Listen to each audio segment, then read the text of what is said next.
करनाल के इंद्री के चौगामा गांव की ममता की संदिग्ध परिस्थितियों में मौत हो गई। ममता 5 महीने की गर्भवती थी। ममता के मायके वालों का आरोप है कि ममता को मौत के घाट उतारा गया है। मृतका के परिजनों ने बताया कि ममता का जेठ उसे काफी तंग कर रहा था, जिसको लेकर ममता की उसके पति के साथ भी कई बार लड़ाई हो जाती थी। ममता पिछले काफी समय से परेशान चल रही थी। आज जब संदिग्ध परिस्थितियों में ममता की मौत हुई तो ममता के ना पति और न ही ससुराल से किसी ने सूचना दी। ममता की मौत की सूचना पड़ोस में रहने वाले एक व्यक्ति ने दी, जिसके बाद वो आए और देखा कि ममता अब इस दुनिया में नहीं है। परिवार में मातम पसरा हुआ है। ममता के शव को पोस्टमार्टम हाउस में रखवा दिया गया है। ममता के जेठ और बाकी रिश्तेदारों पर परिवार का आरोप है, जिसके चलते पुलिस ने मामला भी दर्ज कर लिया है और पूरे मामले की तफ्तीश शुरू कर दी है।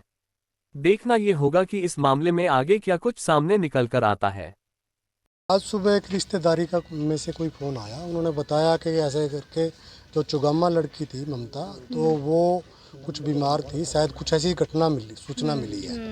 तो मैंने तुरंत ही जो चुगामा गांव के अंदर कॉल की और ये समझा कि शायद उस बात को कोई गलत तो नहीं, मतलब इस तरीके से क्रिएट कर रहा है। तो मैंने वेरीफाई करने के लिए जो उसके चचेरे भाई है सोनू, मैंने उनके पास कॉल की और उनसे पूछा कि भाई क्या बात हुई है, वो सब ठीक ठाक भी है। तो सोनू ने बताया कि जो ममता है, ममता को लेके हम यहाँ इंद्री गए हुए हैं और ममता ने मतलब उसका बीपी लो हो गया है और इस वजह से उसको समस्या खड़ी हो गई है। तो मेरा दिमाग ये कह रहा था कि मैं बीपी से ऐसा तो नहीं हो सकता। तो उसने मेरे कोई क्लैरिटी, कोई ऐसी बात नहीं की, लेकिन मेरा मन ये कह रहा था शायद कुछ और बात है। तो मैंने उसको डायरेक्टली पूछा कि बात क्या है, किसी दी कि ममता चली गई या ठीक ठाक है। तो उसने कहा कि ममता चली गई है और हम घर लेके आ गए चुगामा के अंदर। तो जैसे ही उसने ये किया तो हम सदमे में आ गए। मतलब मेरा मन ये कह रहा था कि नहीं, क्योंकि 3 दिन पहले वो हॉस्पिटल में से गई थी, उसके हस्बैंड का यहाँ ऑपरेशन हुआ था किडनी का और वो यहाँ से गई थी। और राखी वाले दिन वो राखी बांध के हमारे गांव प्योंत से वो गई थी। एक हंसी खुशी मतलब पूरा मामला परिवार था और अचानक मतलब ऐसी घटनाक्रम वो एक दिल दहलाने वाली थी। जब हम पूरा परिवार और पूरा गांव के छोटे बड़े हम वहाँ गए, चुगामा के अंदर गए, चुगामा के अंदर देखा तो वो लड़की नीचे उतारी हुई थी। मतलब वो उसने जो कुछ किया था वो नीचे उतारी थी। सारे गांव वाले भी इधर उधर मतलब वो बैठे हुए थे उसके पास और तैयारियां चल रही थी कि इसका संस्कार करने के लिए। लेकिन वो जो निशान थे जो हमने देखा, उसका जो निशान था, उसकी जो गर्दन पे निशान था, उसकी गर्दन मतलब एक तरह से जैसे कोई व्यक्ति या महिला, कोई भी व्यक्ति अगर सुसाइड करता है किसी रस्से से या किसी चीज़ से, तो उसका निशान यहाँ तक आएगा। और वो मतलब उसका वेट भी हाई था मेरी बहन का, लेकिन वो इतने के मतलब वो निशान उसके चारों तरफ था। मतलब उसको देख के ऐसा लगा कि पूरे गांव ने और रिश्तेदार ने कि जैसे ये मारी है। और वास्तव में हुआ भी ऐसा है कि हमने अपना पेटा भरने के लिए हमने उसके जो हस्बैंड थे, जो उसका राजकुमार नाम है, मैंने उससे बात की कि मेरी उससे बात करवाई जाए। मैंने उनसे पूछा कि आप ये बताओ कि मामला क्या है। सबसे पहली बात पूछी कि भाई कहीं आपका मियाँ बीवी में कोई ऐसा झगड़ा तो नहीं हुआ कि जिससे मतलब आप में तनातनी होगी, रात को मार पिटाई होगी, फिर वो ऐसा घटनाक्रम हो गया। तो उसने बताया नहीं, को ऐसा कुछ नहीं है। 12 बजे तक हम कहा भाई हंसी खुशी हम बैठे रहे। और बैठने के बाद मतलब मुझे बाद में पता चला कि ऐसे सुबह पता चला कि ये हो गया मामला। और क्योंकि उसी जो बीती रात थी उसमें उसकी बहन भी थी और उसकी मदर भी थी, वो उसके अंदर बच्चे भी थे। मतलब ऐसा घटनाक्रम क्या हुआ कि वो एकदम अचानक उसमें फंदे पर लटक गई। तो मैंने उससे जब बात की तो उसने बताया कि मेरा घर मेरे बड़े भाई ने उजाड़ा है, जिसका नाम कृष्ण नंबरदार बताया गया है। तो उसने घर उजाड़ा। मैंने पूछा क्यों उजाड़ा? उसने बोला कि पिछले काफ़ी लंबे समय से मेरे को धमकियाँ दे रहा था और मेरे को ब्लैकमेल कर रहा था। और वो ब्लैकमेलिंग लगातार वो इस तरीके से पिछले दिनों भी, जब 2-3 महीने आप बैक जाएंगे तो पिछले दिनों भी मतलब उन दोनों भाइयों के आपस में झगड़े हुए और थाने तहसीले हुए। इनके जो चाचे ताऊ थे उन्होंने बैठ कर उस समस्या को सुलझाया और शॉर्ट आउट कर दिया। लेकिन वो मामला इतना बढ़ता गया कि वो एक दूसरे के दोनों मारने पिटने के लिए एक दूसरे के दुश्मन बन गए। किस चीज़ को लेके ब्लैकमेलिंग करते थे ये? मैं आपको एक और बता दूं कि देखो मामला क्या था कि एक कोई फेसबुक पे फेक आईडी बनाई है, या फेक आईडी कह सकते हैं या ओरिजिनल कह सकते हैं, वो तो तफ्तीश के बाद ही पता चलेगा।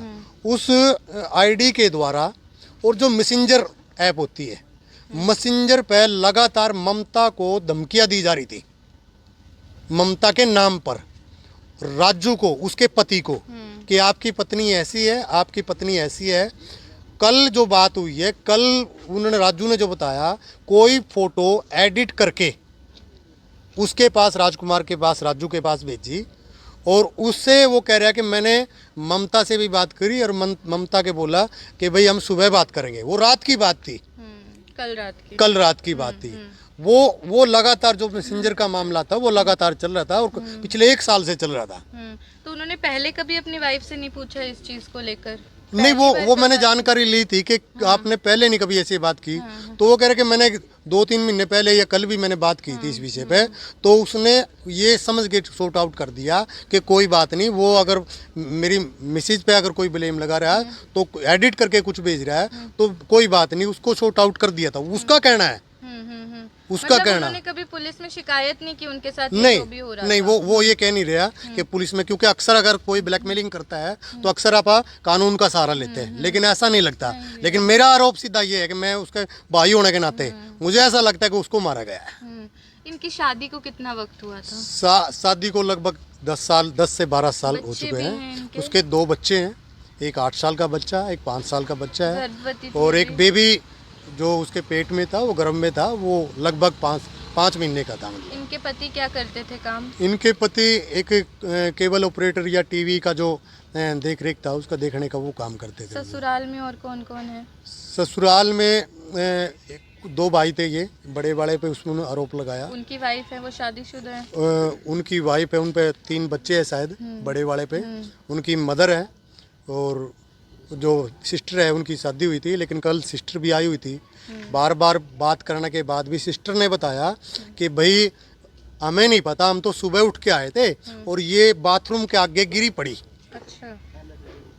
बाथरूम के आगे गिरी पड़ी। तो हमने पूछा कि जब सारे ने पंचायत में उसके भी पक्ष वाले थे, यहाँ चौगामा के पक्ष वाले भी थे, उन्होंने पूछा कि वास्तव में हुआ क्या।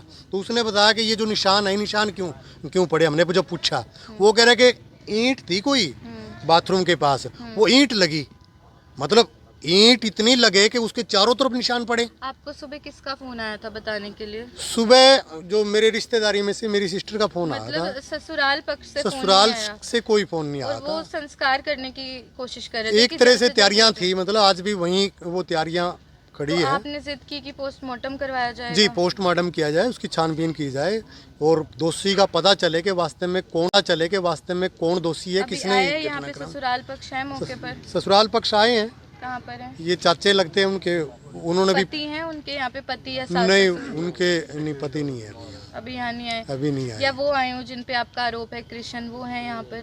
नहीं, कृष्ण नहीं आए। वो तो सुबह जब हम प्योंत से जब गए थे, घर पे थे वो वहाँ पर? उस टाइम घर पे थे, लेकिन जब देखा उन्होंने पोस्टमार्टम की बात आई और पुलिस कार्रवाई की बात आई तो वो फरार हो गए थे। मतलब मायके कहाँ के हैं ममता के? मायके प्योंत से हैं, ससुराल ममता का चौगामा है। पुलिस को शिकायत दे दी आपने? जब हम वहाँ पहुँचे थे तो हमने 112 पे डायल किया। 112 वाले ने जो कर्मचारी थे वो वहाँ पहुँचे, पुलिस कर्मचारी। उसके बाद जो वहाँ आईओ तो SHO तो वो आया और आईओ SHO ने मुआयना करके FSL टीम जो टीम थी वो आई, उसने भी देखा उसको कि वो किस तरीके से, वो सारी जांच पड़ताल की। आपका नाम क्या है? मेरा नाम सुरेंद्र प्योंत है। क्या रिश्ता है आपका मृतक से? मेरी बहन थी ममता, सगी बहन है? सगी बहन। इससे पहले कोई जानकारी नहीं थी जी। सवेरे भी हमने तो इतना पता लगा था कि भाई इसका शाम को भी BP की दवाई ले थे, इसकी BP हुआ था इतना पहले भी। तो मेरे को तो जैसे हम घूम के आए ना, तो ये कार गड्डी गली में लियो खड़े थे। तो मैंने कहा भी क्या बात होगी, लाया कहना इसको ऐसे करके बेहोश हो रही है, पता नहीं किस टाइम बेहोश हो रही आज सुबह की बात सुबह है? की बात है। तो मगर भाई मेरा लड़का की मिसेज का भी वो ऑपरेशन हो रहा इसका गुर्दे का, उसका स्टेंट डले हैं, आज डॉक्टर ने बुला रखा था उनको भी। तो वो भी अब वहाँ जाने के लिए तैयार थे। जब मैंने पता लगा, मैंने कहा मगर भाई पहले इसको ले जाओ इलाज के लिए, बाकी मैंने उसको देखा नहीं है, बहू को अंदर गाड़ी में पड़ी थी, भाई बेहोश आया था। तो वो ले गए डॉक्टर पास, ले गए अंदर ही ले गए। वहाँ से जब डॉक्टर ने ये कहा कि भाई इसमें कुछ नहीं है ना, ले जाओ घर।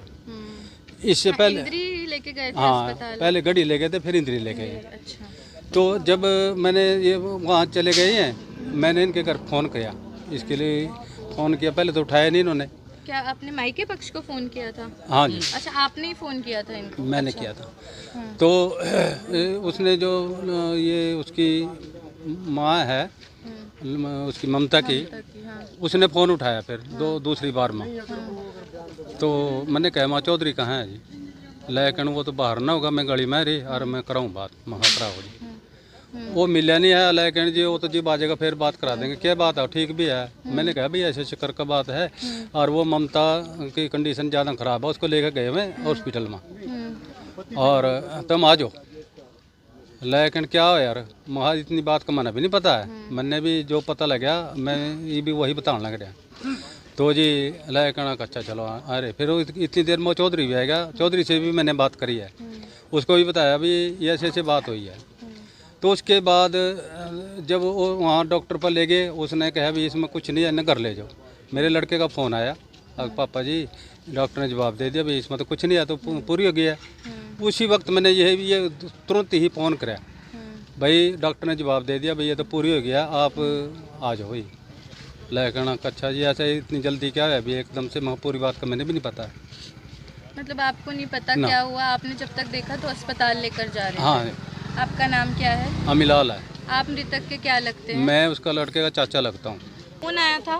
जी फोन कराया था इसके चाचे ना, हाँ। बोले अभी इसका तो टैग पड़ गया।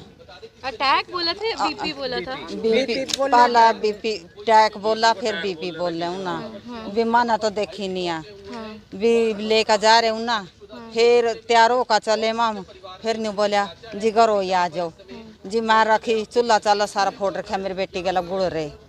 हाँ यहाँ इतनी गोट रखी हुआ, पीछा कुछ भी नहीं आ, जो रस्सी पावेंगे सारी पान होवेगा, पूरा तो गोट का पड़ी पड़ी और लटा रखी पूरा भी चोट। घर में नाती भी आने वाला था, नाती या नातिन आने हाँ वाली थी, खुशी का माहौल था। हाँ जी। तो अब आपको शक है, किसी पे आरोप लगा रही हैं? हाँ जी, जेठ है, जेठानी आ, सासू आ, दो ननदा, तीनों ननदा गेला।